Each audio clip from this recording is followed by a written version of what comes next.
Heartbreak. Young one wakes to the morning after, sees graffitied marker, friends' names written on the rafter of her sister's bunk, who was no longer there, disappeared. A feather blown to the night winds where someday young one hopes to follow. Black permanent smells, sweet and spells. Christine, 1916. Deborah, up the Ra. Jenny loves Carl. Taylor is a slag. I love Sean. Her face is a picture of grace as she reaches, touches, runs her hand along the bunk. Thump, thump, thump. Now who'da thunk? Her ma made her home. She'll be early morning lucid.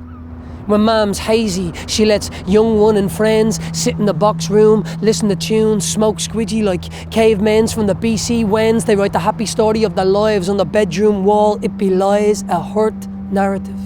The ma fuck does not give because she is welva. The daddy the picture where he has been elva.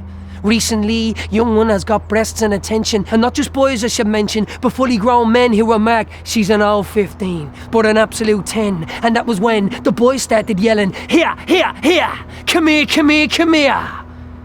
Let me show sweet obscenities in your ear. Heartbreak. She does double take and sees Sean. She feels she likes this one boy because he didn't shout. No. Young one is special, young fella said. She always thought her first time would be in a bed. Not a wet patch of grass with a dog barking at the back end of where two housing estates meet. And I think when he said it, he meant it.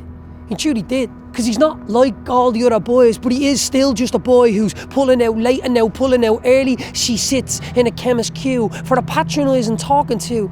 Well, if I knew it was going to happen, I wouldn't be here talking to you. So she bounces. Weeks later, stomach follows suit. Sister no longer there for the voice. If they were together, she could be stronger. And one of her friends simply said, Stinger. Her ma said, here, come here, come here, come here. Look, listen, understand. There's no money for a trip on the ringer. That's only for those that can. Heartbreak. But now she's wide awake. No longer dropping yolks, but dropping little prenatal here. No longer smoking rollies with a little nudge of squidgy. She thinks, this little nudge in me that I see from this strangely rendered orange 3D picture of my little squidgy. It doesn't look or feel real. And the chemicals that at 12 started running riot, and we're only now just settling down and whipped up into a frenzied sensation of emotion, puts her head on the brinks and she thinks, heartbreak. She has the baby on her own. But for its sake, she resolves to love this thing more than she was ever loved herself. But the gaff is still ill. The hours on the thrill of the back ends and the hallways are still full of new come here's every weekend. So she kicks it to a back alley B&B, asks a grubby blue-shirted TD for help, and the problem compounds when he says, go back to your mum's. Sound.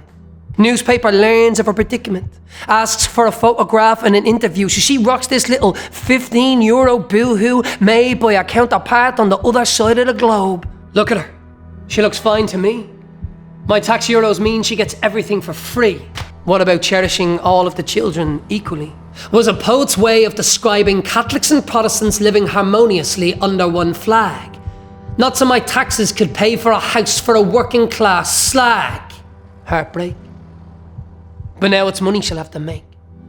Young one grows and gets a job just to prove them all wrong. She kicks the rhyme in a 0-hour contract, no overtime. How can you work your way out of poverty and down, trodden property and keep getting poorer while working? She shouts, cause prices go up and wages go down. Now she'll have to do more to change this salacious situation. Progression she feels will only come through education. The boy grows tall and strong and school becomes a place for the two. And now inspired by a brilliant teacher, she's got that yearning for learning, but she's not learning for earning. No, she's just learning for learning's sake, so that she can articulate this incandescent rage between all the young women of Ireland in 2016. She learns things like constitutional refusal of bodily autonomy, thinks this is backwards blasphemy. You mean, as a woman or plebeian in this country of opportunity, this ceiling and sea is a shamrock colour green glass to me. You'll only get the last of me, and still dealing with the ignominy of getting followed and hollered at in the street in spite of undergraduate accomplishment. Relax, darling. Take it as a compliment. Boys, leave her out. Look at her. She's a mother. She says, stop. Here. Come here. I am not defined by the fact that I am some man's daughter, sister, cousin, mother. I am a woman, and I have agency just because I'm breathing air, motherfucker. And I'm standing here, motherfucker. And you and the state are the ones who are trying to fuck me. The boy sees this treatment in the street and from the state all his life, so he decides to regulate. But young one now, fully grown, tries to sate this rage and build this young man, this young boy. He will be the best elements of femininity, wrapped in a rebellious feminine but benign masculinity. The man she always hoped for. He will love you to the end of days, traverse space and time and do even more. And with her words, her life, a mixture of loving and ethics, food in his belly and all the right seasoning. And from the instant he achieves cognitive reasoning and then maturity, he will be the man to settle up the score and say, "Here, ma, you embody all that is good and are the one that I am fighting for. I'll never catcall. I'll treat and respect and help to create an Ireland that will stand in awe of all men. Heartbreak. Heartmend.